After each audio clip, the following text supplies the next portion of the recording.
გამარჯობა მეგობრებო, ზაფხული არის და ყველას უნდა წემნაერი ფერი მიგება. გოგოები წევს ბათუმში ჯოგი თბილისის ზღვაზე წევს, რომ იქნება გაშავდე და გაშავდე.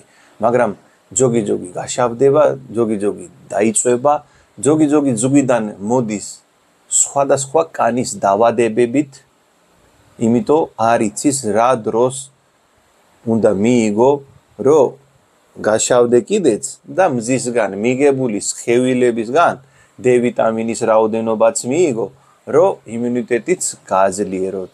კიბოს საწინააღმდეგოც იყო. მაგრამ სეცდომები აკეთებ ადამიანი. ჯოგი ამბობ, აიმე დილით 10 საათამდე არის დრო, უნდა დავწვე, რომ მიიგოთ ეს ფერი. ჯოგი შუადღეს წევს, საგამოთამდე წევს. გეტყვი შეიძლება ბევრი დერმატოლოგი, ექიმი მაგას ვერ შეტანხმდება. ნახე მეგობრებო, ყველა ფიქრობს, რომ დილით და საგამოთი მზე არის კარგი, თუ გინდა, ჯანმრთელობისთვისაც და კანისთვისაც, მაგრამ ეს პირიქით არის. როცა მზე მოდის დილით, ეს ცერად მიდის, ანუ ცერი სხივები რო არის, ეს არის ultra სხივები A UVA. მეორე არის, რომელიც პირდაპირ მოდის UVB, ანუ ultra სხივი B.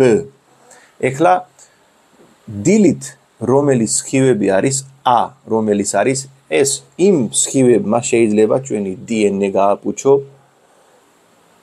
ასაკი მოიმატო კანი. ანუ გარედან კი არა ჩანს ეს უფრო ღრმა და მელანომა, კანის კიბო. კანის კიბოს რისკი დილით და საგამოთი სხივებში უფრო მეტია, ვიდრე შუადღე.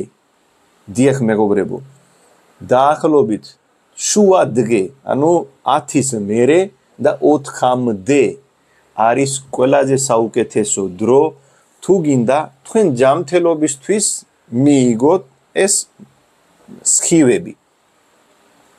კანისთვის, ანუ გაშავდე, ახალგაზრდები რომ უნდა რომ გაშავდე, კი ბატონო, დილით და საგამოთი, მაგრამ დიდი ხანი იმ დროს მზეში ყოფნა შეიძლება კანის დავადებით მოხვიდე ის ადამიანი. პლუს თუ გააქვს გენეტიკური რისკი, იმ დროს უფრო ხილად უნდა იყო მზის სხივებისგან. ჯოგი ფიქრობს, ვაიმე 7 დღე არის, შობულება 7 დღეა და პირველივე დღეიდან პირსახოცი და თელი დღე. ნელა უნდა მოიმატო დრო. როცა მიდიხარ, 15 წუთიდან უნდა დაიწყოთ მზე. 15 წუთი, მერე ნახევარი საათი ნელა უნდა მოიმატო. და ეს ზაგარი უფრო დიდი ხანი იქნება, რომელიც ნელა მოიმატება. მეორე, ბეტა კეროტინი. ეგეთი საწმელი, სადაც შედის ბეტა კეროტინი. კარტოფილი, ის წითელი კარტოფილი რო არის, sweet potato, ტყბილი კარტოფილი, სტაფილო, ეგეთი საწმელი უნდა ჭამო მეტი იმ დროს, თუ გინდა ზაგარი უფრო კარგი იყო და სწრაფი იყო. კიდე, თქვენ როცა ხარ მზე დიჰიდრაცია კეთდება, ანუ წყალი იშრება. იმ დროს სულ უნდა კონდე გვერდზე წყალი და ნელა უნდა გლობ წყალი უნდა დალიო თელი დღე. თუ გინდა ეს კანი საშინელად არ დაწვე და ზაგარი მიიღო როგორიც გინდა. რამდენი ხანი უნდა დარჩე მზეზე? ეგეც მთვარია. ეს არის ქვეყანიდან სხვავდება. ეხლა მე 10-15 წუთი მზეზე ვარ და უცხოთ ფერია, ყველაზე გვიან იგებს ევროპული და კავკაზიური კანი მეგობრებო. მაგ დროს შეიძლება ადამიანი 2 საათი იყო ყოველდღე, თუ გინდა ზაგარი მიიღო, ჯოგი ადამიანი შეიძლება ნახევარი საათი. მაგრამ ყოველთვის კარგია 20 წუთიდან დაწყებული 2 საათამდე რო იყო მზეზე, თუ გინდა ჯანმრთელი იყო.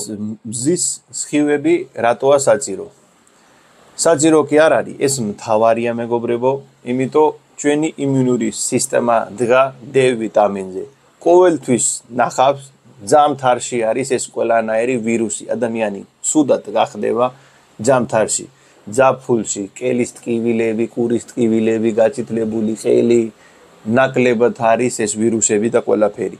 და თქვენ თუ გინდა თქვენი იმუნიტეტი გაიზარდო და ძლიერი იყო იმუნიტეტი, ან ბავშვი რო გაცივდება და იმ ანტიბიოტიკებისკენ რომ მიდის, პირდაპირ იმ დროს დაიწყეს D ვიტამინის მიღება. ბავშვებისთვის, პატარა ბავშვია თუ 15 წლამდე 2500-დან 3000-მდე დღეში დალევა, როცა გაცივებულია იმუნური სისტემა გააძლიერებს უცბად 2-3 დღეში.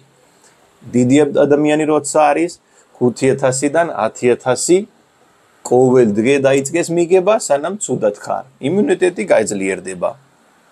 ეგ არის იმუნური სისტემა D ვიტამინზე დგა ეს ქრონიკული D ვიტამინის ნაკლებობა ინსულინის არასენსიტიური გახდება. ადამიანის უფრო მეტი ჩანსია რომ ცხოვრებაში გასუხდე, ანუ ჯოგი ფიქრობს, ვაიმე ვიტამინი რომ მივიღოთ, ხო არ გავსუხდები? ესე არ არის. პირიქით D ვიტამინის ნაკლებობა თუ იქნება, ინსულინი კარგად არ მუშაობს იმ დროს. სიცხლში ტრიალებს ზედმეტი შაქარი, ზედმეტი გლუკოზა, მაშინ გასუხდები, მაშინ იქნება ინსულინის რეზისტენტობა, მაშინ უფრო ჩანსია ადამიანი თან დიაბეტი გახდე, თან გასუხდე. D ვიტამინი ყურადღება ყოველთვის უნდა მიაქციო. ძვლების ჯანმრთელობისთვის და კბილების ჯანმრთელობისთვის. კბილი ჯოგჯოგი ადამიანის 10-10 კბილი გაფუჩებულია. ყურადღება ვერ მიაქციებს ვერადროს რო D ვიტამინის ნაკლებობა. მერე მიხვდება სანამ გაფუჩდება ეს ყველაფერი. ძვლები arthritis-ი, გოგო-arthritis-ი, ქვეყანა arthritis ტიპი მოდის იქ ჩვენი მაღაზიაში რომ ეს arthritis. D ვიტამინი როდის დალიე ბოლოს? არადროს. როდის გასინძე? არადროს.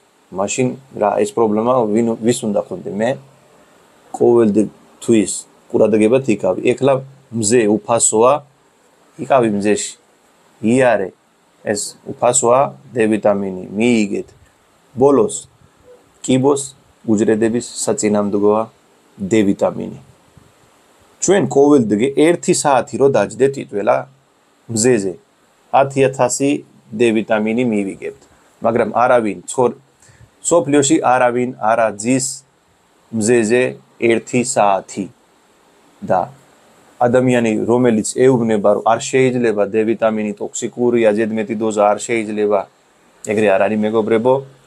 D ვიტამინი 5-დან 10000-მდე ყოველ დღეს შეიძლება, ოღონ გაჩნია რომელი ადამიანი სვა, რა პრობლემა აქვს მიგის მიხედვით. ოღონ კაური მაგნეზიუმთან ერთად ეს არის სასწორი. მაგნეზიუმი ასტორებს ზედმეტი არ წავიდე, D ვიტამინი ასტორებს მაგნეზიუმი არ წავიდე ზედმეტი, ეს ძმაკაცები ერთად უნდა მიიღოთ ყოველთვის. იმედია მოგეწონება ინფორმაცია, გააზიარეთ ეგეთი მეგობრებში, რომელიც წასულები არიან ეგეთი ადგილებში, ზაგარი მისაგებად, ზაგარზე უფრო მეტი D ვიტამინია, D ვიტამინზე მოიფიქრე, ზაგარი ისეთაც მიიღებს. კარგად და ჯანმრთელად.